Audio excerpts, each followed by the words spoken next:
Bonjour à tous. Quelle évolution dans l'exercice des compétences régaliennes, police, justice, défense, et quelle place pour les citoyens calédoniens dans ces métiers de la fonction publique? C'est le thème de ce premier face-à-face spécial référendum que vous pouvez suivre en radio, mais aussi en Facebook Live. Ce matin, nos débatteurs sont Gilbert Thuénon pour le groupe UC-FLNKS et Nationaliste et Philippe Michel de Calédonie Ensemble. Messieurs, bonjour. Bonjour. Alors, on vous sait plus ou moins favorable l'un et l'autre à une évolution dans l'exercice de ces compétences régaliennes. Sur le principe d'abord, quel est pour vous l'objectif à poursuivre justement dans cette nouvelle répartition éventuellement des rôles? Gilbert Thuénon pour le projet du FLNKS. Pour ce qui concerne le FLNKS, on l'a souvent dit, on le répète, tout ce qui fonctionne et qui fonctionne bien, on le maintiendra. Néanmoins, nous estimons que compte tenu de la situation d'aujourd'hui et de l'expérience de ces années d'exercice de ces compétences régaliennes, il y a besoin de réajustement. Réajustement dans les moyens, réajustement dans la pratique même des compétences régaliennes. Je vais prendre l'exemple que nous mettons en avant, s'agissant de la justice par exemple.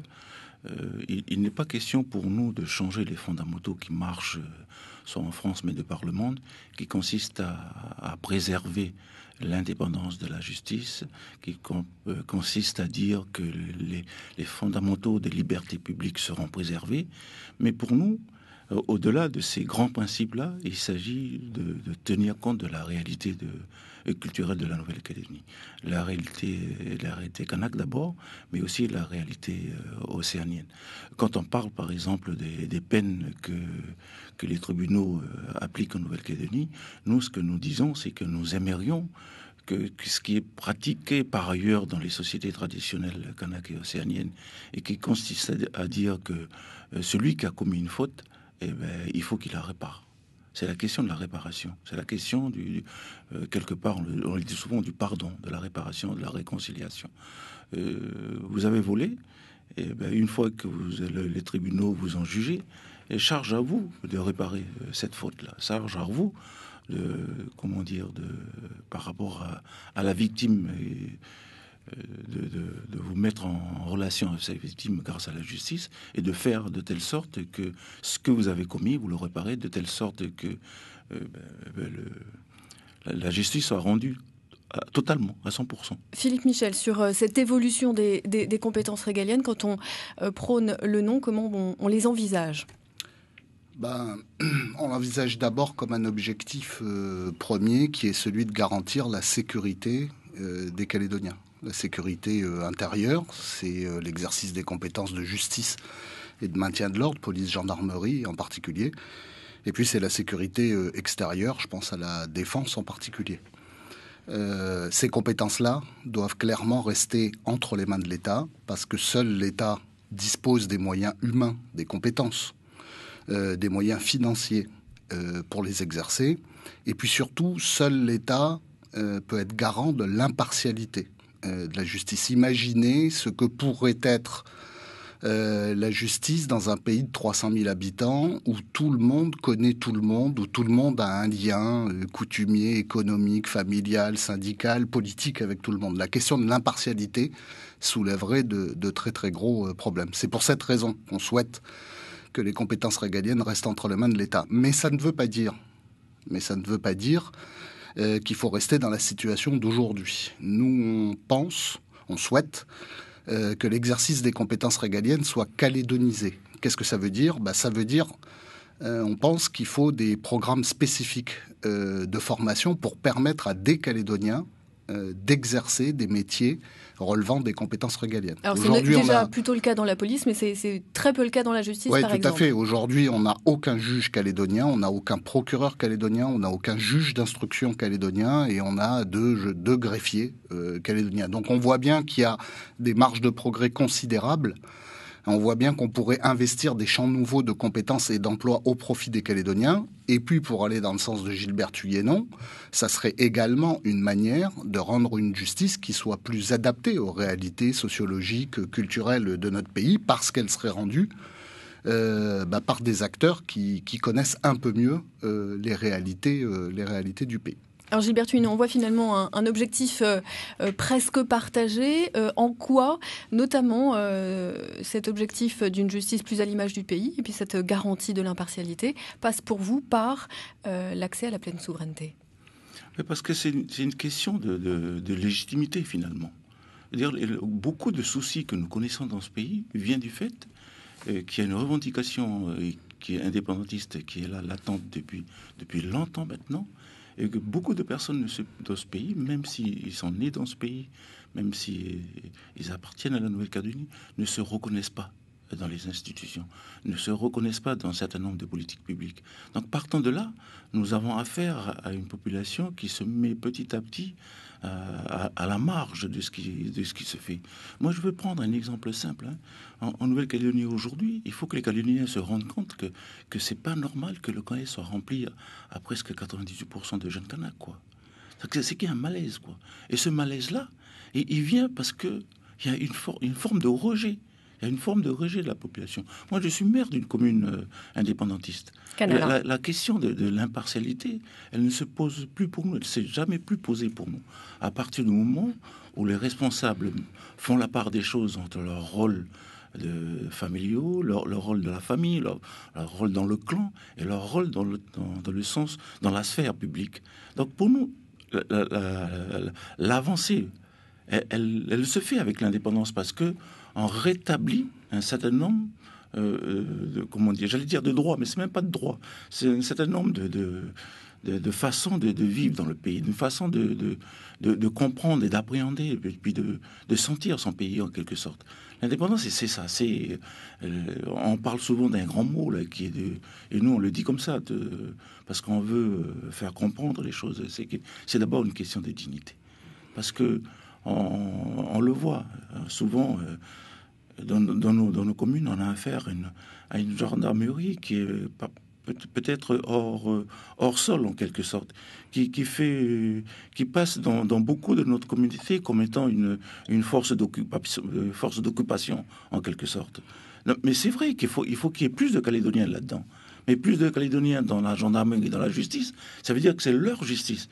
Il faut plus que la justice, que la gendarmerie fasse les choses au nom de la France. Parce que c'est ça la réalité aujourd'hui. La justice, les compétences de régaliennes en Nouvelle-Calédonie aujourd'hui sont rendues au nom de la France. Nous, on veut qu'elles soient rendues au nom des Calédoniens. Et ça, c'est la grosse différence. C'est une question de changement dans les états d'esprit, c'est une question de changement de mentalité finalement. Philippe Michel. J'entends ce que dit Gilbert Thuinot quand il parle de reconnaissance de dignité. J'entends et je comprends, mais pour autant je partage pas la solution qui est préconisée, qui est celle de l'accession à la pleine souveraineté. Parce que quand Gilbert Thuinot dit le camp Est est rempli de Kanaks, c'est vrai. Ça traduit des malaises et des fractures dans notre société, c'est vrai. Mais c'est pas la question de l'indépendance qui va régler cette problématique-là. C'est la question de notre propre capacité, avec nos compétences aujourd'hui, à réduire les inégalités sociales, à favoriser la réussite éducative pour tous et à favoriser l'insertion. C'est ça qui est en jeu. Et moi, ce que je crains, c'est que, au travers d'une revendication de reconnaissance de dignité, aussi légitime soit-elle, en réalité, on jette bébé avec l'eau du bain. Parce que le problème d'une compétence comme la justice, par exemple, c'est qu'elle est extrêmement complexe et difficile à mettre en œuvre. C'est que pour obtenir les garanties de technicité, de compétence dont on a besoin d'une part, et d'autre part les garanties d'impartialité absolue dont on a besoin, parce que c'est la clé même du maintien d'un état de droit, pour moi, l'accession à l'indépendance, avec les problèmes de ressources humaines en particulier, et les problèmes d'indépendance dans un tout petit pays de 300 000 habitants d'autre part, sont susceptibles de faire courir de grands risques à l'état de droit et à l'impartialité de la justice. Alors, ce qui m'amène à la question de la formation pour l'un et pour l'autre. Comment vous envisagez cette montée en puissance, entre guillemets, des Calédoniens dans ces fonctions? On le voit, ce sont des fonctions à la fois techniques et avec, ne serait-ce que pour les forces de l'ordre aussi, de vrais particularismes. Gilbert Thuinot. Mais la première question, je dis que c'est de dire, mais pourquoi la France n'a pas fait le nécessaire? Pourquoi la France, depuis autant d'années qu'elle est en Nouvelle-Calédonie, n'a pas fait que ce soit les Calédoniens qui soient dans la gendarmerie, qui soient dans la justice, qui soient dans les compétences régaliennes. C'est quand même pas possible, ça.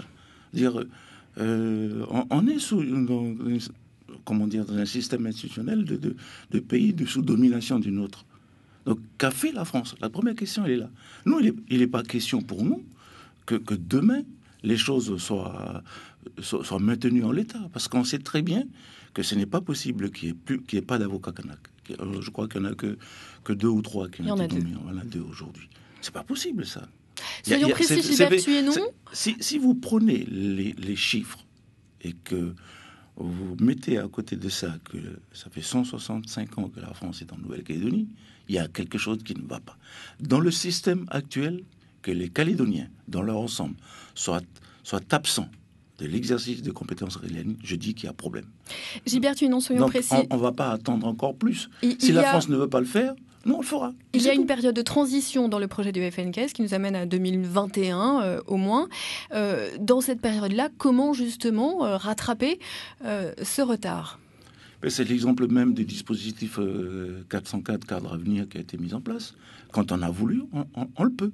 Moi, je rappelle simplement que la présence des Kanaks dans l'administration territoriale, dans la grande administration, c'est parce qu'on a mis en place des opérations pour se faire. Tant qu'on a laissé les choses en l'état, compte tenu de la situation qui est le nôtre, ça n'a jamais marché. Donc, il faut prendre le chantier à bras-le-corps. Et ça, pour moi, c'est la France qui aurait dû le faire. Si elle ne le fait pas, nous... Donc c'est à elle de le faire demain encore. C'est à elle de le faire. Philippe Michel. Je crois que la situation a quand même profondément, Dieu merci, évolué en Nouvelle-Calédonie. Pour parler des métiers de la justice, par exemple, ce qui n'était pas possible il y a 20 ans parce qu'on n'avait pas d'université, pas de filière de formation, l'est aujourd'hui. Aujourd'hui, on a une université de la Nouvelle-Calédonie où on peut aller jusqu'au master de droit. Ce qui est une bonne entrée en matière, notamment sur les métiers de la magistrature. Ensuite, derrière, il faut mettre en place les programmes spécifiques de formation pour permettre à des Calédoniens d'accéder à des postes de haute responsabilité dans l'exercice des compétences régaliennes. Mais on voit bien que les choses évoluent considérablement. L'université de Nouvelle-Calédonie aujourd'hui n'est plus du tout ce qu'elle était il y a 10 ou 15 ans. Il y a une antenne de l'université qui a ouvert cette année en province nord et qui est appelée à s'étoffer. Donc on voit que si on se met d'accord et si on fait les efforts spécifiques autour d'objectifs spécifiques, permettre à de jeunes Calédoniens d'accéder à des fonctions de responsabilité dans l'exercice des compétences régaliennes, on pourra atteindre les objectifs qu'on souhaite. Alors quels sont ces objectifs justement ? Sans couper les liens avec la France. Est-ce que vous les avez chiffrés ? On pense justement aux juges, aux greffiers, etc. Il y a un équilibre à trouver là-dedans. Est-ce que vous avez fixé un quota à atteindre ? On n'a pas fixé de quota précisément, mais on sait qu'en ce qui concerne les métiers de la police nationale. Bon, aujourd'hui, on a un taux de calédonisation, si j'ose dire, qui est satisfaisant, puisqu'on est à plus de 90% des effectifs occupés par des Calédoniens. On a même un commissaire calédonien, il nous en faudrait peut-être quelques autres. En revanche, dans la gendarmerie, là, on a des progrès à faire, puisqu'on est à un tiers aujourd'hui. C'est ça, on est à peu près à 30-35% seulement d'effectifs calédoniens, donc il y a manifestement une marge de progrès. Et alors dans la justice, là tout est à faire, encore que les objectifs à atteindre soient relativement limités. La juridiction de Nouméa, c'est pas non plus des centaines de personnes à former. Il suffirait de quelques juges d'instruction, quelques greffiers, pour qu'effectivement on atteigne cet objectif de calédonisation qui est souhaité par tout le monde. Compétences. Rapidement, Gilbert Thuénon, il nous reste vraiment quelques minutes. Simplement rappeler que certes, il y a des avancées, il y a des progrès, mais il faut aussi le redire aux Calédoniens, que toutes ces avancées, tous ces progrès, c'est bien parce que le FLNKS a secoué le cocotier. On a secoué le cocotier. Et pour nous, il faut poursuivre dans cet état d'esprit-là. Il ne faut pas se contenter de ce qu'il y a aujourd'hui. Parce que ce qu'il y a aujourd'hui, c'est bien parce qu'il y a eu une revendication qui était là, qui était posée. Et nous estimons qu'il faut aller plus loin. Aller plus loin, c'est resté dans l'esprit de ce qui a été préparé par nos anciens. Quand on a dit que le processus de l'accord de Nouméa puis celui de l'accord de Matignon, c'était un processus d'émancipation et de décolonisation. Ça veut bien dire ce que ça veut dire. Ça veut dire que dans un processus de décolonisation, ce n'est pas possible que l'État français poursuive ses compétences régaliennes sans tenir compte des Calédoniens. Il nous reste vraiment 1 minute, Gilbert Thuénon, et en plus vous êtes en avance. Dernière question, compétence dont nous avons peu parlé pour l'instant, celle de la défense. Comment celle-ci peut-elle évoluer? Est-ce que la Calédonie peut à terme se rapprocher d'autres puissances, notamment de la région, pour exercer ses compétences? Philippe Michel. En ce qui nous concerne, en tout cas, on ne le souhaite pas. La France, en matière de défense dans le Pacifique, est perçue par nos grands voisins, en particulier Australie, Nouvelle-Zélande, mais aussi les pays mélanésiens de la région, comme un point d'équilibre, comme une garantie d'équilibre, en particulier face à la menace chinoise. Donc moi, je crois que et on parle là d'une compétence qui requiert des moyens matériels considérables, qu'on aurait manifestement beaucoup de mal à assumer seul. On voit également, quand on mesure les problématiques d'incursion des Blue Boats, à quel point en réalité il y a même des progrès à faire aujourd'hui. Donc pour nous, très clairement, il faut que l'État continue d'assumer cette compétence. En revanche, ce qu'on peut souhaiter légitimement, c'est être associé à l'exercice de ces compétences. On pourrait être partie prenante dans l'organisation des exercices de défense, dans l'organisation des missions de surveillance. On pourrait être au courant, consulté sur le sujet. Tout ça irait dans le sens d'un exercice un peu plus partagé des compétences régaliennes, ce qui est souhaitable pour le pays. En quelques secondes, Gilbert Thuénon. Le monde a évolué, heureusement. Donc la question de la défense ne se pose plus de la même manière qu'à la période de la guerre froide. Donc ouvert à la Chine, à l'Australie, à la Nouvelle-Zélande. Nous sommes ouverts à la coopération, bien entendu, à des associations pour la défense. Mais la question essentielle avait été posée par le président Jean-Marie Tjibaou à l'époque. Une armée, mais pour attaquer qui? Donc finalement, il posait déjà à ce moment-là le dimensionnement, le bon dimensionnement de notre défense. La défense, c'est une question pour la sécurité intérieure et pour la préservation de notre pays, c'est tout. Mais c'est pas une défense pour aller faire le malin dans le monde, attaquer qui ou Gilbert Thuénon, voilà. Pour l'UC-FLNKC nationaliste, Philippe Michel pour Calédonie Ensemble. Merci messieurs d'avoir accepté le jeu de ce face-à-face ce matin. Demain, autre face-à-face, nous parlerons d'économie.